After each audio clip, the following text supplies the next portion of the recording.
A todos, aquí tenemos el directo para hablar de terrorismo, lobos solitarios, incidentes armados, protocolo Ibero, métodos de actuación, etc. Temas muy interesantes y tristemente de actualidad.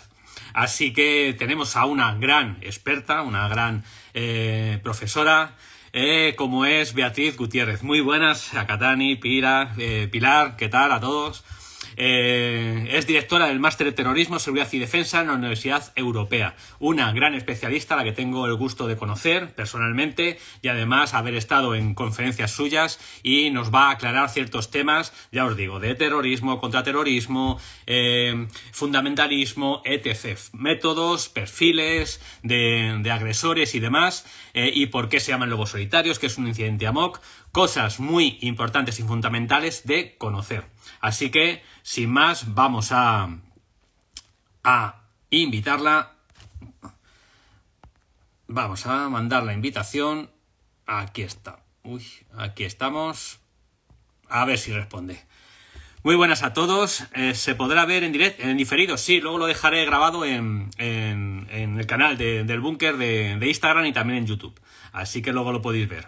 Veo que se está uniendo muchísima gente, esto me encanta, y es un tema que ha suscitado mucha curiosidad. Bueno, tristemente, ya os digo, por el momento actual que vivimos y por los lobos solitarios, los ataques, y en toda Europa cómo se está... Mira, ya veo que se ha unido. Vamos a mandarla la invitación.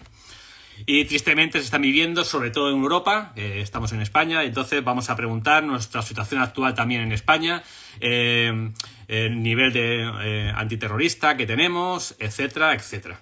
¿Vale? Vamos a ver, no sé si mando otra vez la invitación. Ahí estamos. A Beatriz. Entiendo, Beatriz, que te has unido. A ver, añadir, ta.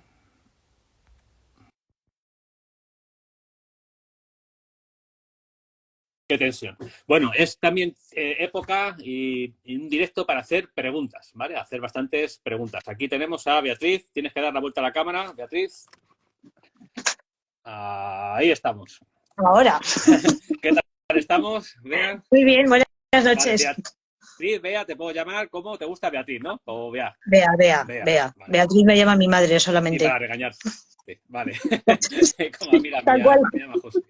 Perfecto. Bueno, pues aquí tenemos a Beatriz, ya lo decía antes, es una pequeña presentación voy a hacer. Claro, si dijera su currículum nos llevaría la hora que tenemos de directo, así que vamos a abreviar un poquito. Como os he dicho antes, ella es directora del Máster de Terrorismo, Seguridad y Defensa en la Universidad Europea, profesora de los grados de Criminología y de Relaciones Internacionales en la Universidad desde 2015, director de Estudios de Seguridad Internacional por el Instituto Universitario General Gutiérrez Mellado, especializada en temas de insurgencia, contrainsurgencia, terrorismo, incidentes armados, etc.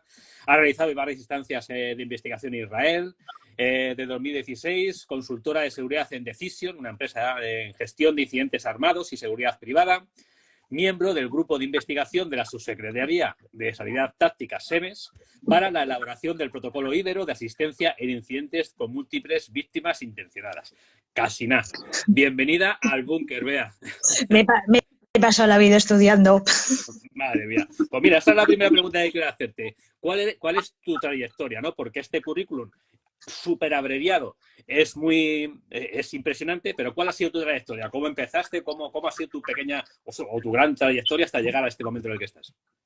Pues yo, sorpresivamente, soy historiadora de formación y de vocación, que es algo que parece que no tiene nada que ver con estos temas. Siempre me han gustado mucho los temas relacionados con el mundo militar, con conflictos armados, etcétera. Me fui especializando por ahí y ya, pues de alguna manera seguí el camino de baldosas amarillas. Me fui especializando en un momento determinado, estuve con una beca de intercambio en Israel. Me empecé a especializar, aquello fue como un cambio de visión total y absoluto. Me empecé a especializar en temas de terrorismo en general. Luego lo del terrorismo yihadista quizás vino un poco más tarde, pero en temas de terrorismo y ya pues encaucé por ahí tema de tesis doctoral, etcétera. Y en 2016, que es cuando empecé a trabajar con Decision, inicialmente para un tema de terrorismo yihadista, pues un buen día David Crevillent, que es el CEO, me llama un día por teléfono y me dice, no, porque me han propuesto hacer una formación en un centro comercial, tal. ¿Tú sabes lo que es una MOOC? Y yo dije, ¿eh? ¿Cómo?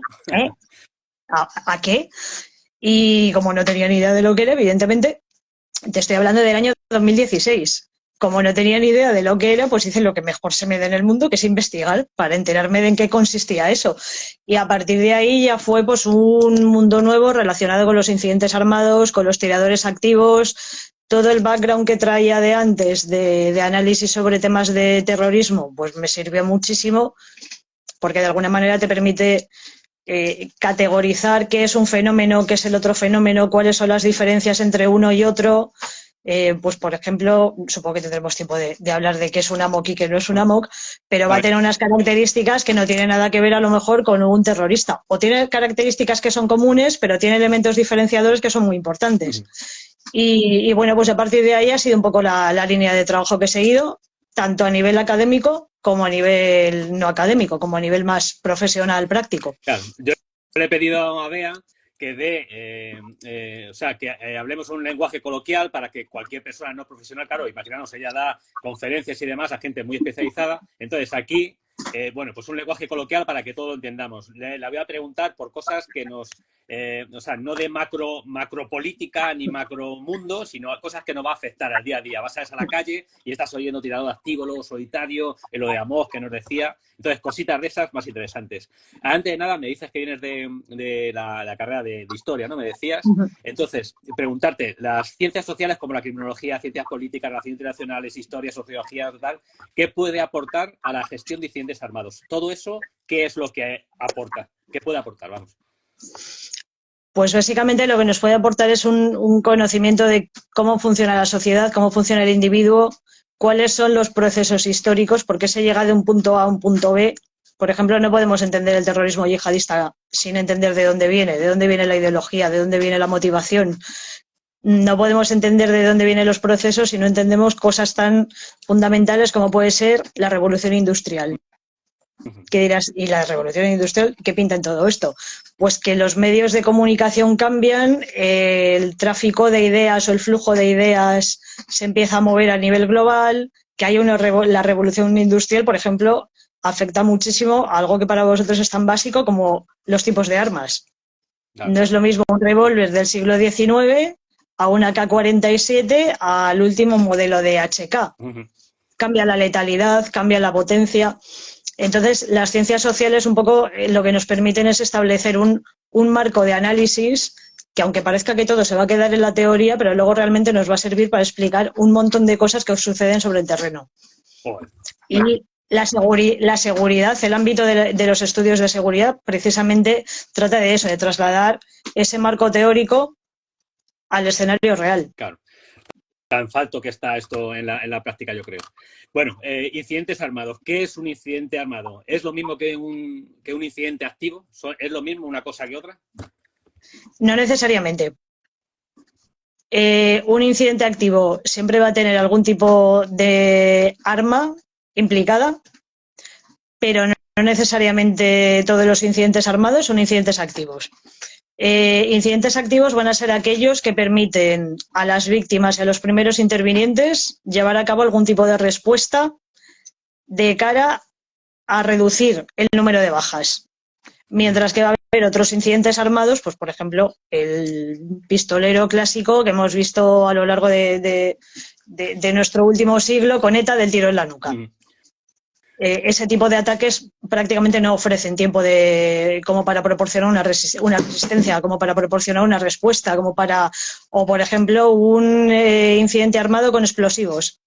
Van a ser incidentes reactivos en tanto en cuanto se produce en una fracción de segundo y ya lo único que se puede hacer es reaccionar, pero no mitigar el incidente como tal. Los incidentes activos sí que van a permitir abrir una ventana de tiempo en la cual se puede minimizar ese número de víctimas, tanto las propias víctimas o las víctimas potenciales como los primeros intervinientes. Vale. Para hacer más conceptos, un lobo solitario. ¿Qué es un lobo solitario? ¿Es lo mismo que una MOOC? ¿Y qué es, si no, qué es cada cosa? ¿Qué es lo que dice la ciencia al respecto? Bueno, primero hay muchísima confusión.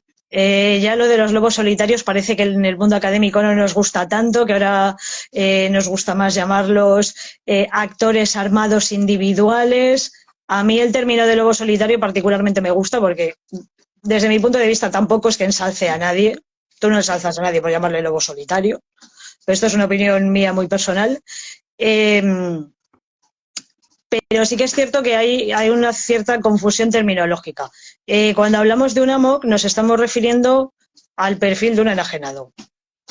Y cuando nos referimos a un lobo solitario, que puede también ser solamente un individuo, igual que el AMOC, pero el lobo solitario normalmente se presupone que tiene algún tipo de ideología y que ideológicamente está vinculado a un grupo, ¿vale? La idea del lobo solitario lo que nos dice es que ideológicamente, por ejemplo, pertenece a lo que conocemos como yihadismo, pero no tiene una relación física, logística, personal con miembros reales de ese grupo, sino que simplemente es una vinculación ideológica. Pasa fundamentalmente con el yihadismo y pasa fundamentalmente con pues todo lo que ahora se está llamando supremacismo blanco, etcétera. Pues un poco el caso de Anders Breivik en Noruega, por ejemplo, o de Brenton Tarrant en las mezquitas de Nueva Zelanda. Y el AMOC, sin embargo, sería un individuo con un proceso de enajenación mental, bien sea transitorio, bien sea por algún tipo de psicopatología o bien sea por consumo de estupefacientes, por ejemplo, que sufre un momento de enajenación, como digo, que puede ser permanente, que puede ser transitoria y que actúa individualmente, pero carece de esa ideología, carece de esa motivación estructurada. El terrorismo religioso, el terrorismo religioso en general es el más importante de hoy en día, el de estos tiempos, porque se ha hablado también de supremacismo y demás, pero hoy en día el principal, porque no, claro, nosotros sufrimos a ETA en su día, el IRA, bueno, pues distintos tipos de terrorismo que parece que eso ya han pasado a historia o que ya están casi dormidos. Hoy en día existen más tipos de terrorismo porque, claro, nos centramos en lo que sale en las noticias, lo que conocemos, lo que siempre esto, pues el terrorismo islámico y no sé qué. Pero ¿hay otro tipo de terrorismo que sea igual de peligroso o que esté al mismo nivel? ¿O simplemente esto es lo que ahora mismo es el...? Yo te diría que ahora mismo sí, pero en determinados países el supremacismo blanco se está convirtiendo en un problema. Básico, o sea, a nivel de islamista, también en más países y demás, o solamente dentro del país. Además están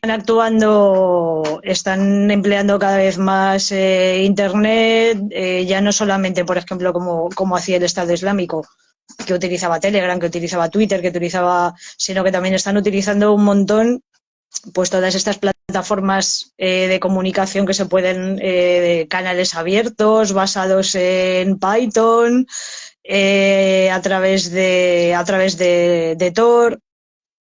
Sí. Entonces, bueno, es un fenómeno que ahora mismo, afortunadamente, no está al nivel del terrorismo yihadista, pero que tampoco se le debe de perder de vista, porque puede ir evolucionando. Y evidentemente, si volvemos a tener un repunte de terrorismo yihadista, puede perfectamente incrementarse el supremacismo blanco como respuesta. Sí. Y imagino también las subvenciones que tendrán ese tipo de terrorismo también es algo potente, igual que tiene también el otro tipo de terrorismo. Efectivamente. Hemos amanecido con la noticia de que en los medios de comunicación que dicen que tiene 300 lobos solitarios en España, que no estamos hablando de cualquier otro lado, en España sale la noticia de que el Ministerio de Interior o Defensa, no sé cuál será, dice que tiene 300 lobos solitarios vigilados por su potencial terrorista aquí en España. En tu experiencia con respecto a otros países, por ejemplo en Francia, ¿no? Que se oye que se ha detenido a fulanito de tal, que tenía una carta S, creo que era, no sé cómo se llama esto, que estaba vigilado y tenía 1000 y pico tal cual. ¿Se pueden tener vigilados a 300 personas? ¿Es conveniente tener vigilados a 300 personas? ¿Es posible? ¿Esas 300 personas tienen relación directa con grupos reales de fundamentalistas o del ISIS y demás, o son simplemente simpatizantes declarados? ¿Cómo va esto? Claro, eso es un poco el problema. En España tenemos una cosa que es la Constitución española, que nos dice que tenemos derecho a la libertad de expresión.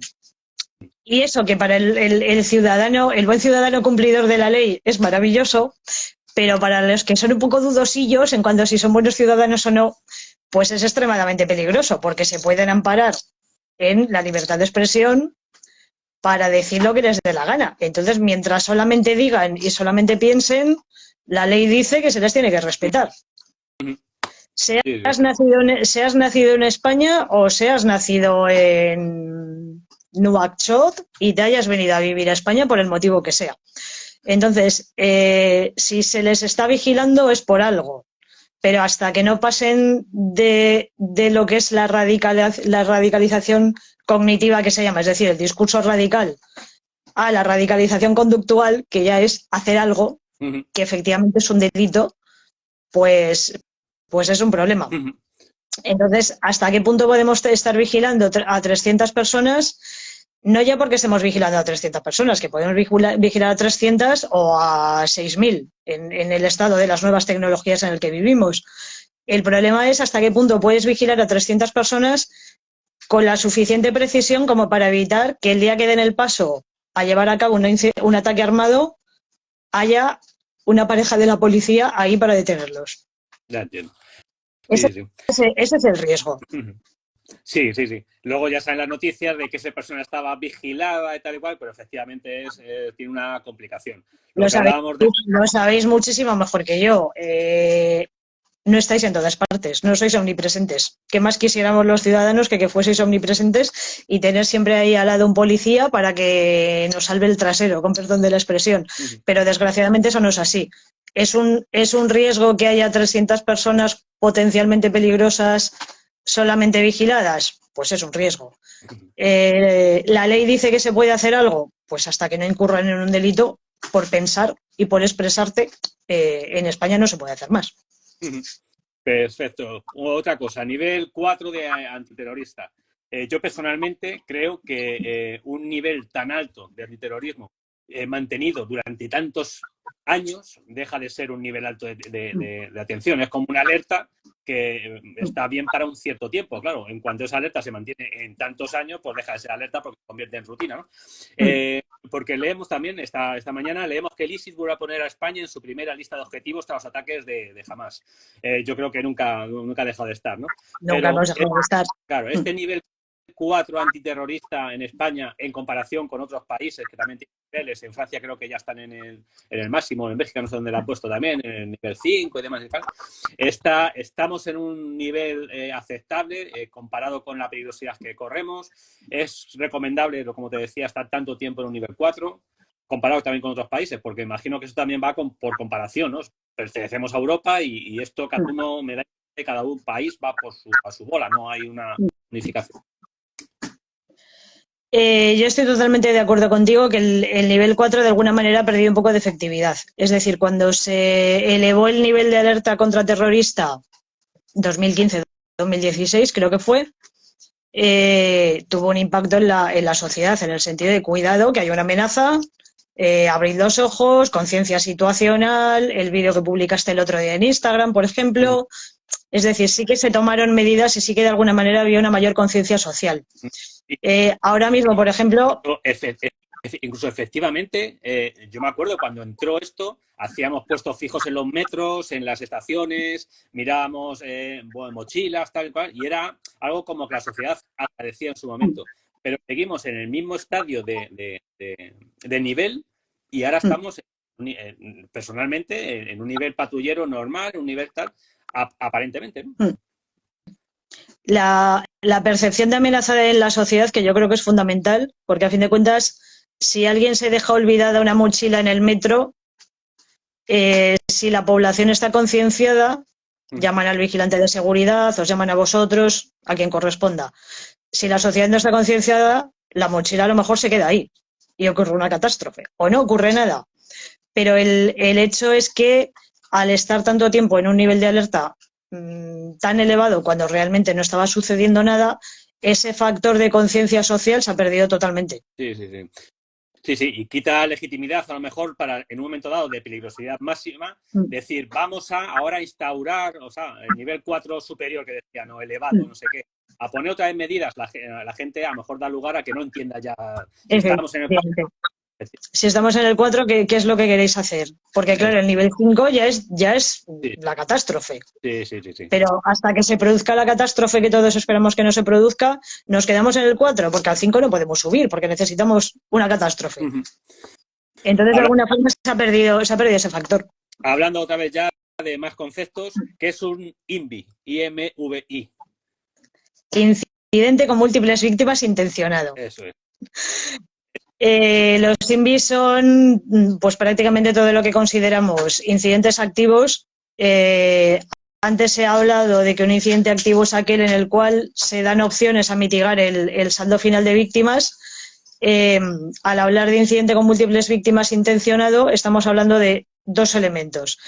Bueno, el concepto de IMVI, para empezar, viene del ámbito sanitario, del concepto de incidente con múltiples víctimas, que son todos aquellos incidentes, como su nombre indica, con un número elevado de víctimas, pero sobre todo que tiene el potencial de colapsar un sistema sanitario, un sistema de emergencias.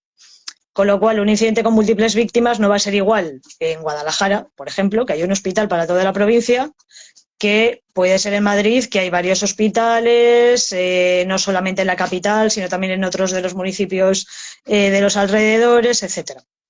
Con lo cual, el concepto de IMVI no tiene un umbral de número de víctimas exacto.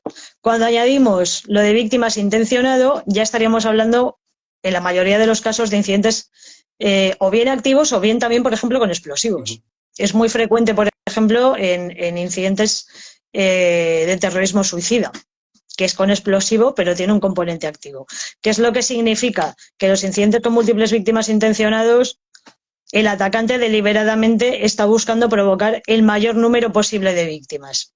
Puede ser terrorismo o no, no necesariamente tiene que ser terrorismo. Columbine no fue terrorismo, el Virginia Tech no fue terrorismo, Uvalde el año pasado, en 2022, no fue terrorismo y también han tenido unos números elevadísimos de víctimas. Pero, por ejemplo, en el caso del terrorismo yihadista sí que deliberadamente buscan cuantas más víctimas mejor. Cuando hay un escenario con muchísimas víctimas o aunque sea solamente con muchísimas víctimas, hablamos de interviniente inmediato y de primeros intervinientes, ¿no? Ahí tiene una labor fundamental también, en el primero, el ciudadano, ¿no? También porque la persona que nos están viendo, la gente que escuche esto dirá, bueno, están hablando estos dos, que una es una experta, el otro es policía y es un tema como suyo, ¿no? Pero el ciudadano también tiene una labor fundamental en todo esto, ¿no? Por eso también enlazado con el protocolo Ibero, ¿no? O sea que todo esto, el ciudadano también debe ser partícipe en un incidente armado.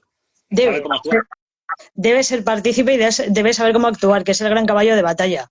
Y efectivamente, si no hay una conciencia de que estamos en un nivel 4, el ciudadano pasa olímpicamente pues a lo mejor consigues llevar a los ciudadanos a hacer, qué sé yo, una formación de Stop the Bleed y se te apuntan 3 porque ya hay una conciencia de peligro. Cuando hablamos de este tipo de incidentes y de la labor del ciudadano, tenemos que tener en cuenta cuánto tiempo tarda una persona a morirse, por ejemplo, con un disparo en una zona arterial. Si tienes una hemorragia arterial, estás muerto en 3-4 minutos. Con lo cual, ni la más rápida de las patrullas de la policía, que serían los primeros intervinientes, va a llegar en 3-4 minutos, salvo que por obra del Espíritu Santo, de la casualidad de que están ahí, justo en el lugar de los hechos, que es bastante complicado, porque los terroristas son terroristas, pero no suelen ser tontos. Si hay un policía, no se van a ir a llevar a cabo el atentado donde está el policía. Entonces, esto implica que si los primeros intervinientes no tienen tiempo suficiente para llegar, con determinado tipo de lesiones, o es la propia víctima potencial o es el propio ciudadano el que hace algo, o tu madre, tu hermana, tu novio, tu pareja, tu hijo, se te va a morir en los brazos. Correcto, y estamos hablando de entre 3 y 10 minutos dependiendo de la patología, dependiendo de la lesión. Hay una norma que es la hora de oro, que es el tiempo desde que se produce el incidente hasta que esa persona llega al hospital para que pueda recibir asistencia definitiva, cirugía, lo que corresponda, pero luego ahí, dentro de esa hora de oro, está lo que se llama los 10 minutos de platino, que son esos 10 minutos en los que o haces algo y lo haces bien, o ni siquiera vas a llegar al hospital. Ahí es fundamental, sobre todo, el control de hemorragias. y el manejo de vía aérea por motivos obvios. Si tienes las vías aéreas obstruidas, en 10 minutos también te has muerto por asfixia. Sí, esto me gusta recordar mucho cuando el atentado de la maratón de Boston, que muchísima gente se salvó con calcetines, con camisetas, taparon hemorragias, hicieron torniquetes de fortuna, porque tal. A partir de entonces se dotaron a la policía de torniquetes en ese momento que no tenían anteriormente y se elevó muchísimo la formación ciudadana, la demanda de la formación ciudadana en stop the bleed, o sea, en parar hemorragias. Es algo fundamental. Y esta pequeña preparación, cuando es... Te puedo contar una anécdota súper breve. La segunda intifada palestina, que estuvo básicamente basada en terrorismo suicida, un montón de bombas en autobuses, en centros comerciales, restaurantes, discotecas. En el Hospital Central de Boston llegaron a la conclusión de que, bueno, ¿y si esto nos pasa a nosotros, qué pasaría? Y llamaron a un especialista que hay en uno de los hospitales de Tel Aviv para que con su equipo de traumatología fueran al Hospital de Boston a dar una formación sobre medicina traumática en emergencias. Bueno, pues el atentado de la maratón de Boston fue como medio año después de que este equipo de israelíes se fueran.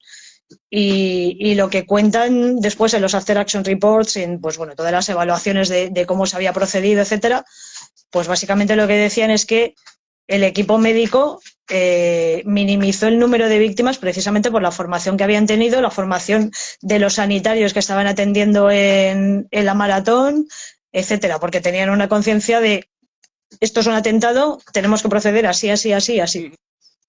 Fíjate. Sí. Mira, dicen por aquí, sin olvidar a los vigilantes de seguridad, que también son los primeros intervinientes. Sí, antes lo ha dicho Bea también, y bueno, el que conozca el canal igual, los vigilantes de seguridad en muchísimas ocasiones son primeros intervinientes igualmente, y bueno, y son compañeros todos al mismo lado. El vigilante de seguridad es una figura que es fundamental en todo este tipo de cuestiones, porque aunque sea primer interviniente en el sentido de que es el primero que va a llegar con una cierta formación en temas de seguridad, en temas de primeros auxilios, etcétera, pero también va a ser el que se va a comer el incidente. O sea, si ocurre un incidente de estas características en un centro comercial, el que está ahí es el vigilante.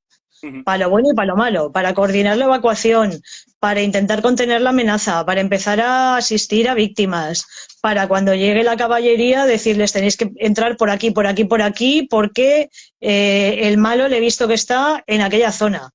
Es fundamental. O sea, muchas veces no se da la importancia que tiene a los vigilantes de seguridad o al sector de la seguridad privada en general, pero tienen una tarea fundamental en este aspecto. Correcto.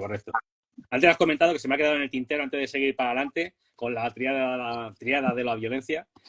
Has dicho atentados suicidas, que son los que más provocan, que pueden provocar un incidente con múltiples víctimas y tal. Aparte, o sea, ¿qué tipo de terrorismo conlleva ataques suicidas? Porque el islamista lo tenemos claro, ¿no? Me suena a mí también los japoneses, los de Bagdad y los kamikaze. Pero actualmente ¿hay algún grupo terrorista? Porque me imagino que el supremacismo blanco no hace ataques. Es algo característico de grupos yihadistas, porque ideológicamente o religiosamente, desde el punto de vista de la religión, cuentan con una doctrina que santifica el martirio, no el martirio según se concibe, por ejemplo, en la religión cristiana, que también tenemos a nuestros mártires, pero en el yihadismo el mártir es alguien que muere o bien defendiendo el Islam o bien matando por el Islam. Sí, entonces, claro, esa es la diferencia. Esa es la diferencia. A Chapote nunca se le hubiese pasado por la imaginación suicidarse porque quiere mucho su vida. ¿Vale? Pero sí, en el caso del yihadismo es lo más habitual, morir como un mártir. Además, morir como un mártir, también como un poco anecdótico, en determinados países, como puede ser Irán o ha sido en Irak en algunas épocas, si mueres como un mártir, tu familia tiene garantizado ir al paraíso, pero además, en un plano mucho más terrenal, tiene exenciones fiscales.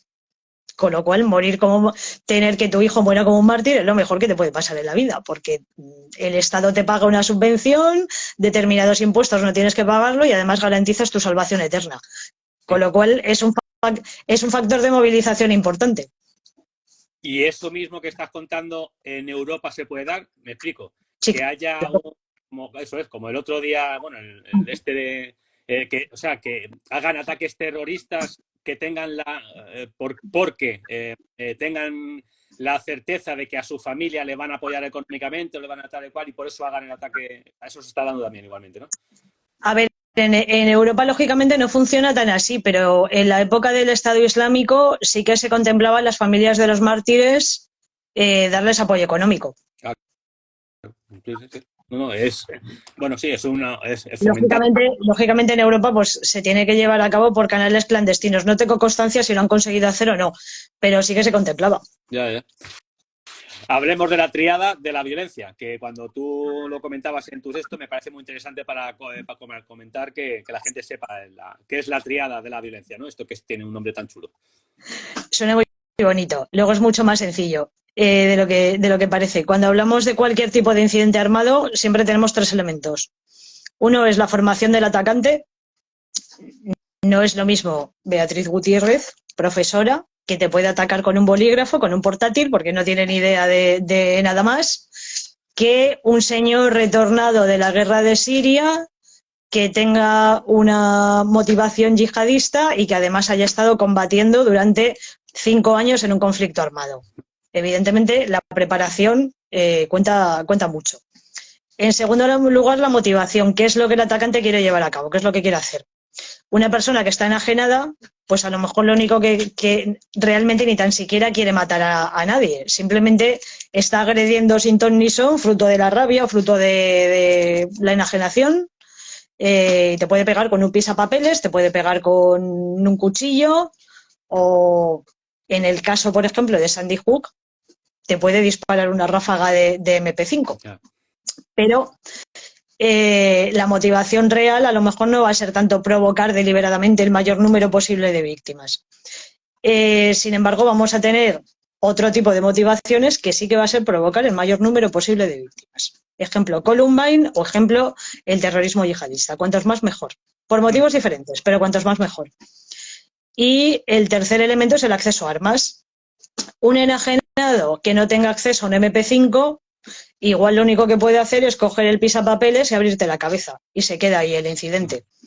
Sin embargo, el mismo enajenado, como el caso de Sandy Hook, tenía en su casa, su madre, tenía en su casa un MP5, abrió el armero, mató a su madre, se fue al colegio y mató a 26 personas. Entonces, el acceso a armas y a qué tipo de armas puede cambiar totalmente el espectro del incidente. En el caso del yihadismo, pues esto nos explica también por qué hay lobos solitarios que atacan con un cuchillo o con una furgoneta y por qué va a haber lobos solitarios que atacan, pues como por ejemplo en Bataclan, media docena de tíos armados con la AK-47. Porque el acceso a armas que han tenido no ha tenido nada que ver con, por ejemplo, el de Sandy Hook o con, por ejemplo, los chicos pues que a lo mejor tienen 17 años, acaban de llegar a Europa, quieren llevar a cabo un atentado porque no se sienten integrados, pero lo único que pueden conseguir es un cuchillo cerámico en el Lidl, como fue el caso del atentado de Londres, y una furgoneta. Pero no tienen red suficiente o contactos suficientes como para adquirir armas mucho más potentes. Y una vez que tenemos esa triada de la violencia, ¿cuál es el perfil de tipo, el perfil tipo del agresor que causa múltiples víctimas? Porque cuando vemos en Europa y en España está pasando, ¿no? Sobre todo en la zona de Barcelona, de Cataluña y demás, hay un blanqueamiento, se traducen todo por enfermos mentales, ¿no? Que es un caso aislado y demás, aunque esté apuñalando al grito de Alá Akbar y demás. ¿Cuál es el perfil tipo de agresor, ¿no? Pero de todos sabes lo que tú vas hablando. A ver, yo habitualmente trabajo con digamos, tres categorías básicas.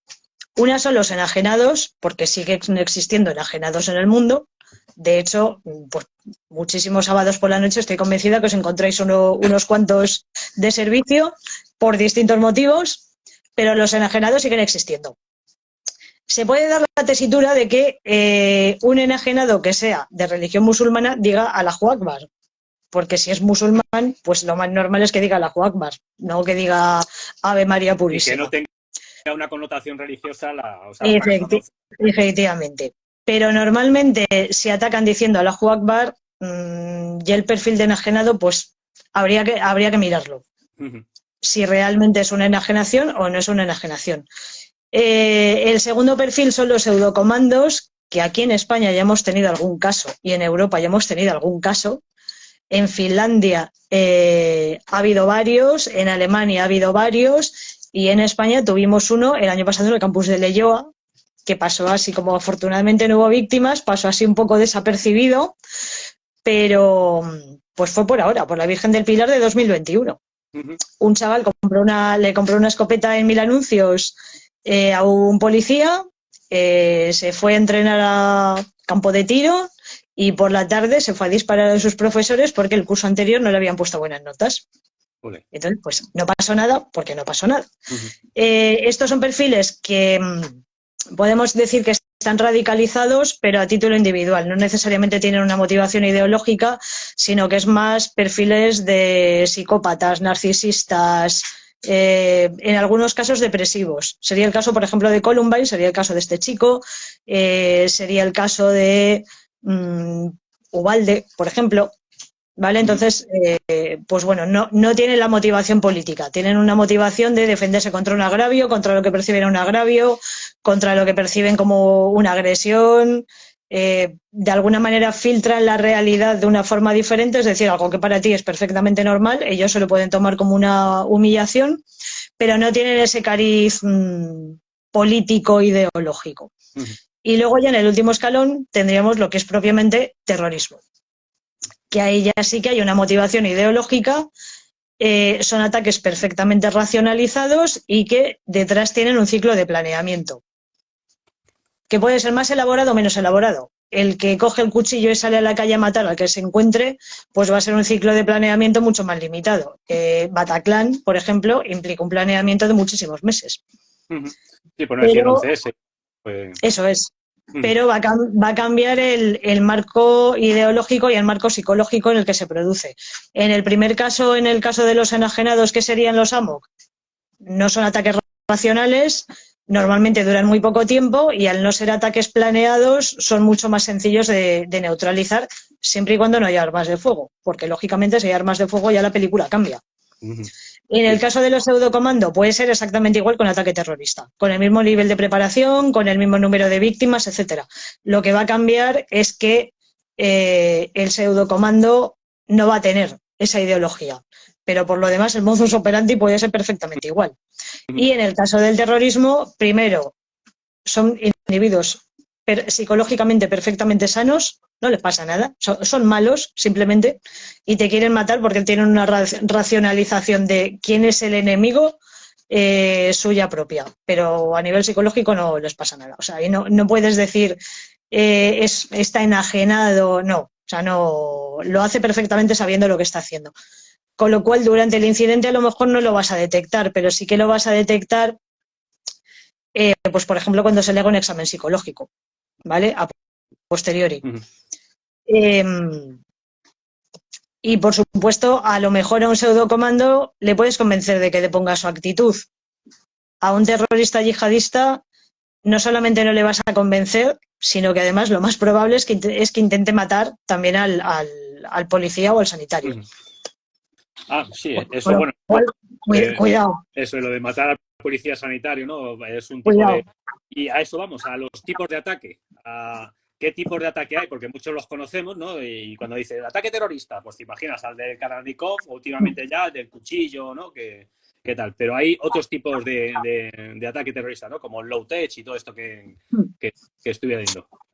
Cuando hablamos de low tech nos estamos refiriendo precisamente a los apuñalamientos, a los atropellos, al uso del fuego, que aquí en España tenemos un máster en el uso del fuego porque hemos estado conviviendo con los cócteles Molotov de Jarray durante muchísimos años.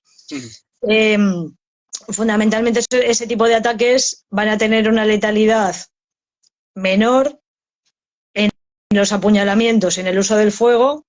Pueden tener una letalidad abrumadora en el uso, por ejemplo, de vehículos. Cuanto más grande es el vehículo y cuanta más velocidad coge el vehículo, mayor número y mayor concentración de víctimas potenciales, mayor número de víctimas vamos a tener. Es decir, no porque sea low-tech significa que vamos a tener menos muertos, porque tampoco funciona exactamente así. Con un cuchillo es más complicado. porque necesitas proximidad con las víctimas y al final, pues si hay una aglomeración de gente es más sencillo desarmar al sujeto. Entonces el low-tech, bueno, el hecho de que sea low-tech no significa que estemos seguros. Y luego, sobre todo, los tiradores activos, que en el momento que consiguen armas de fuego pues pueden tener unos efectos totalmente devastadores. Y el terrorismo suicida.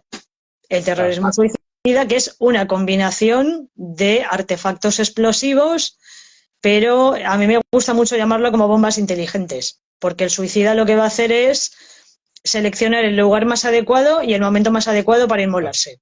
Entonces, esto es casi más sencillo, se me ocurre, ¿no? Porque, por ejemplo, con el atentado de ETA o con otro tipo de atentados, tenían que planificar cómo hacerlo, pero tenían que planificar cómo irse, cómo huir, que era casi más importante para ellos, porque ellos querían salir vivos, claro. Sin embargo, esto... Pues mira, en el caso de Israel, que ha sido un poco el laboratorio de ensayo del terrorismo suicida, porque el terrorismo suicida se ha vuelto muy popular con Al-Qaeda, pero empezó en Israel en 1994. En Israel se ha dado casos de llegar el terrorista a una cafetería, sacar el periódico, sentarse, abrir el periódico, leerse el periódico, y cuando ha visto que había gente suficiente o que, pues por ejemplo, no había patrullas de la policía o que el momento era el adecuado, inmolarse. O en autobuses, subirte en una ruta del autobús en la cabecera y cuando el autobús se va llenando y está pasando cerca de un centro comercial, inmolarse. Con lo cual es peligrosísimo. Es un fenómeno que a Europa ha llegado ya un poco solamente las reminiscencias, pues en Europa la casuística que hemos tenido fundamentalmente ha sido los atentados de Londres y el atentado de Manchester. Tampoco ha habido mucha más, afortunadamente tampoco ha habido mucha más casuística, porque los nuestros en el 11M fueron lo suficientemente espabilados como para poner la bomba y pirarse.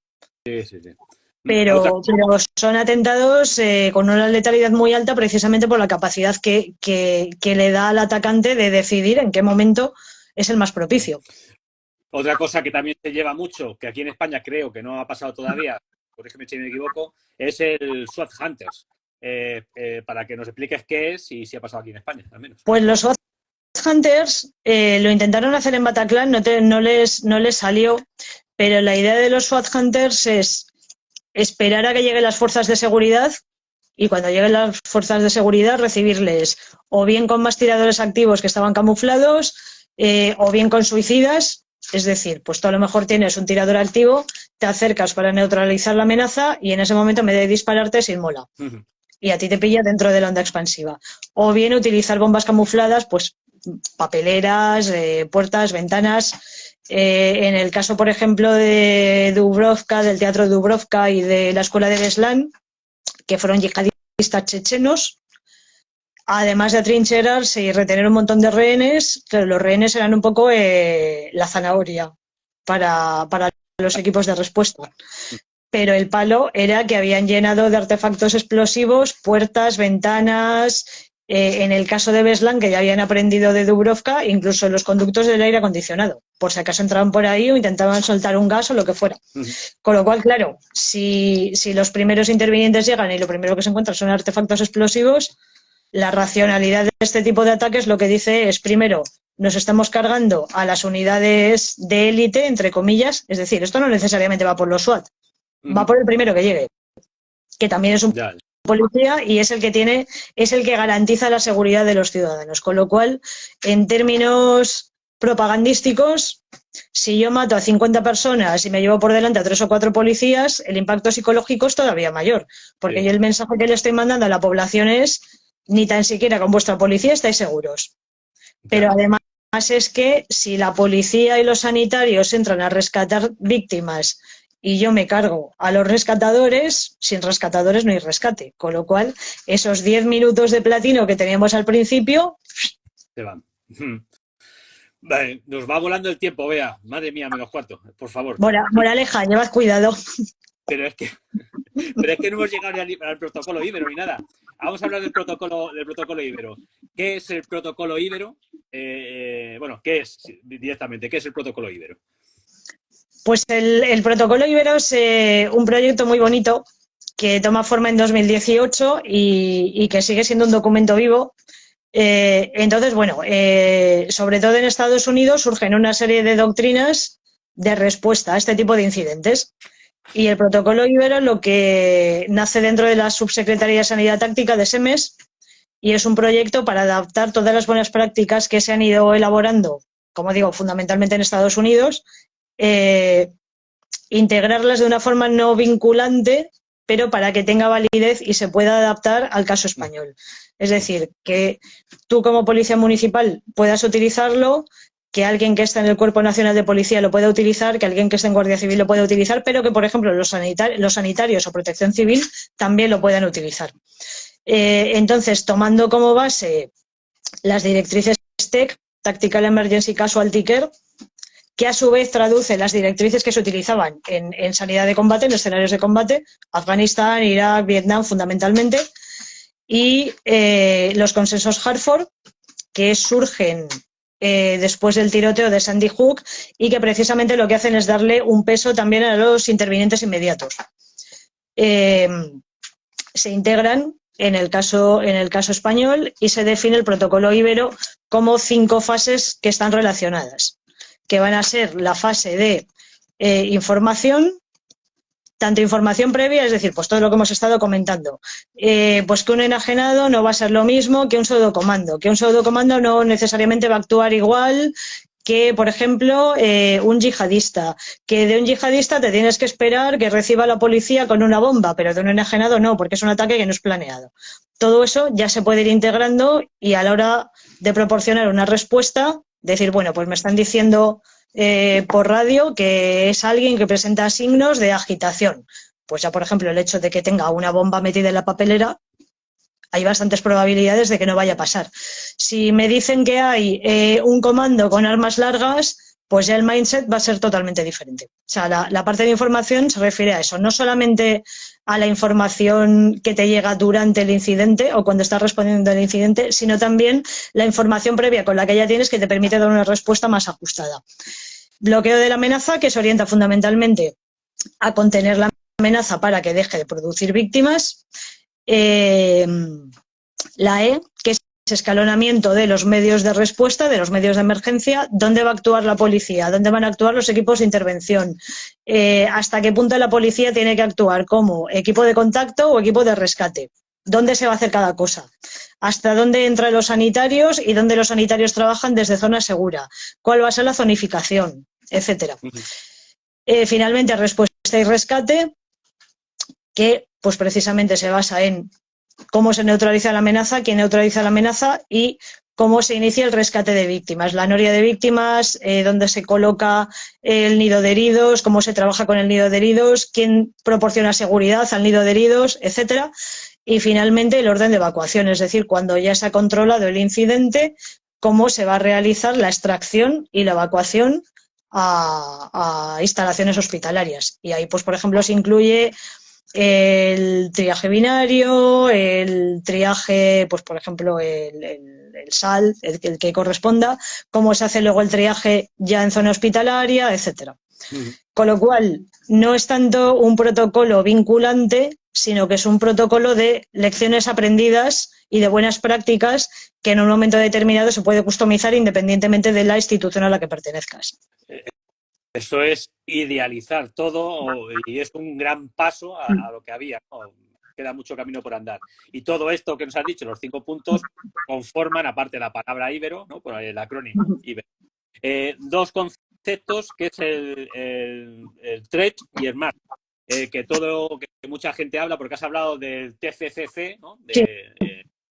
Que eso ya es muy... Bueno, que hay gente que da cursos hasta del TCCCCC, CCCCC, cobrando un patón. Y bueno, pues eso, cuanto más Cs añadas, más categoría tiene. Entonces no sé dónde lo sacarán. Y luego hay otro que es el Trich y el March. ¿Qué diferencias hay entre ellos? Ahí un poquito brevemente. El March viene del TC3 y se integra también en el TEC.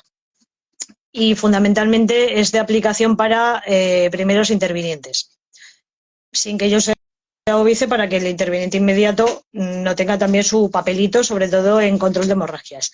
Pero el threat es el que realmente integra al interviniente inmediato. Entonces, el March se va a centrar, digamos, en la parte médico-asistencial, y el thread, por ejemplo, va a integrar también la supresión de la amenaza, la extracción rápida y la evacuación. Entonces, claro. Los dos son complementarios. O sea, no es que uno sea mejor que otro, que uno lo apliques en un contexto y el otro lo apliques en otro, sino que en un incidente activo se deben aplicar los dos de forma complementaria. Y lo has dicho muy bien, que esto incluye también al interviniente inmediato, al ciudadano a pie. A ti que estás viendo el vídeo, también se precisaría un breve conocimiento, una breve formación, que es breve, es que de verdad que es breve, unos pequeños conocimientos de cómo actuar, y una breve formación salvaríamos muchísimas vidas si se actuaría de otra forma.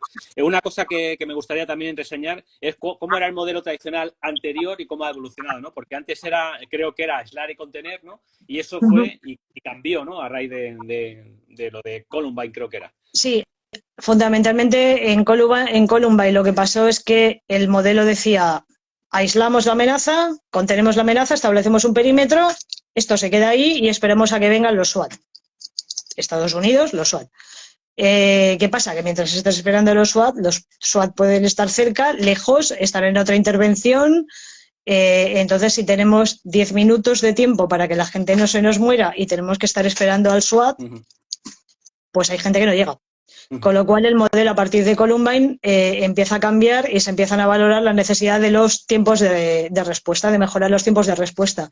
Es cuando se empiezan a introducir conceptos como los strike teams o los equipos de contacto y los equipos de respuesta, que lo que nos dicen es: hasta que venga el SWAT, según vayáis llegando, pues unos entran a contener la amenaza y otros, mientras la amenaza está relativamente controlada, pueden empezar a hacer algo con las víctimas.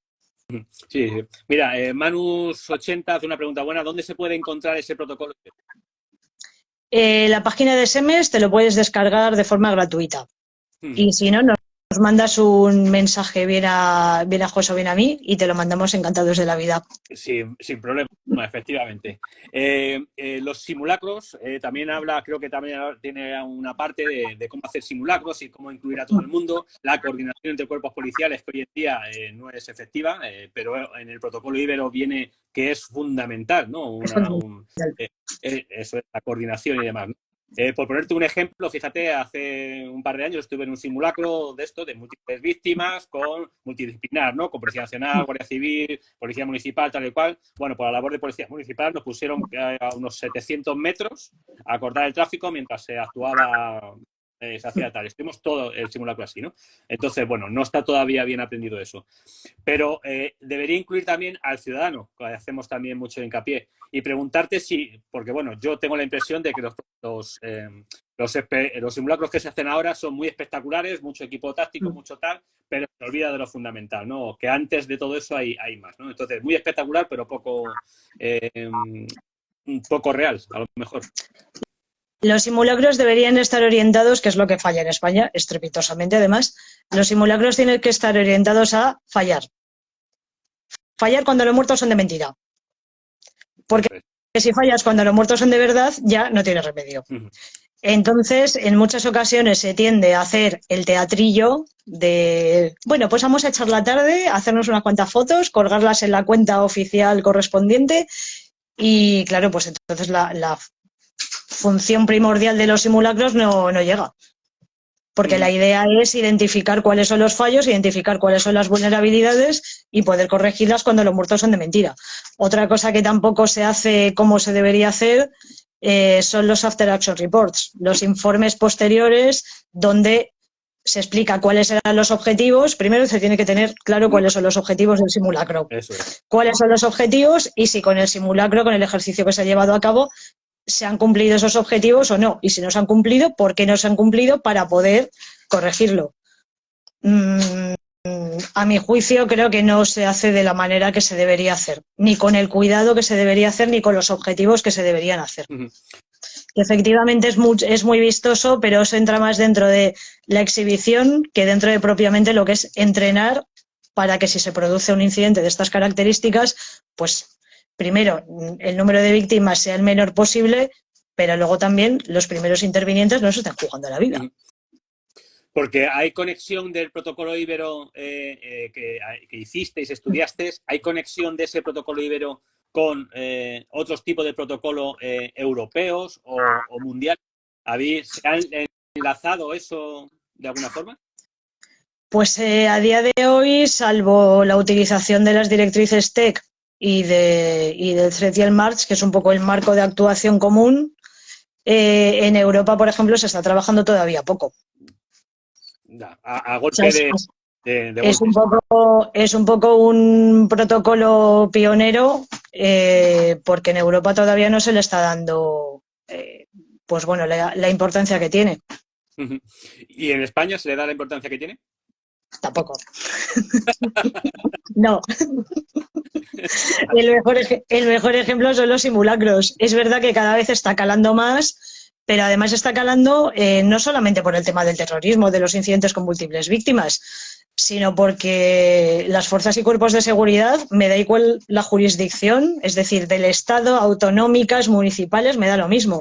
Es que os encontráis todos los días situaciones en las cuales hay una persona desangrándose o hay una persona en parada cardiorrespiratoria, o tenéis a un marido o a una mujer totalmente indignados con un cuchillo en la mano tratando de cargarse a su contraparte, personas enajenadas después de la pandemia. Creo que ha habido muchísimos casos de personas enajenadas, atrincheradas en casa con la abuela, la tía y los sobrinos.